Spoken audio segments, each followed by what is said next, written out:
Work is sweat, sweat, sweat, sweat. Ole subscriber te che beve kole tun tum chu application thar neng ka rong kier le a hi kan application thar kan man tor chu ni a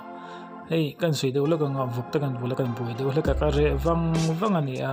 join ka group sia ma he kan sei deuh lai chu hemi application ka translate ang chi i karon upload chhora tur ni a chu thanam ngai takami nam sakta ula kalom le o thil thadeu deuh karon ta ton ni chu group am lo kha chu private ang chi ka chu ka chang vak don to lo te ka mi thre sak ton nia ole tuna chonin download link kan sei nga hei kan download tur ani description a karon dang o kan lo tanga kan phone a khan browser in mo chrome in mo anam browser nga kan nga kang o ti chuanin kan share thanga hi thil ni se hi mo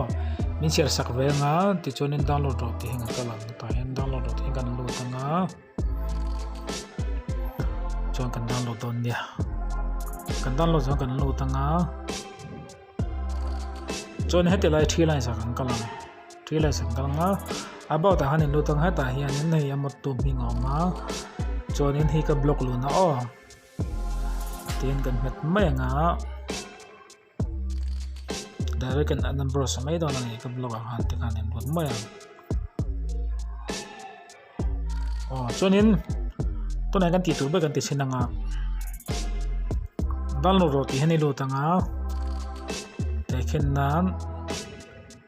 i met lang pang ta la compress ti han kalang chuan ta hianin zip file siam don ni chu zip file siam man ta chuan ta hen password ti siam chapang password ti siam chapanga chuan delete folder paisa thiam no ra chu i set no mai anga ti khan okay metanga ti chuanin zip file in siam don ta ni chuan min lo download khanin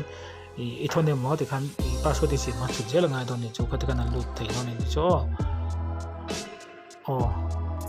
kate zong kha tuna tan chon ni lo ni le phot me ro se o kalom lu to ke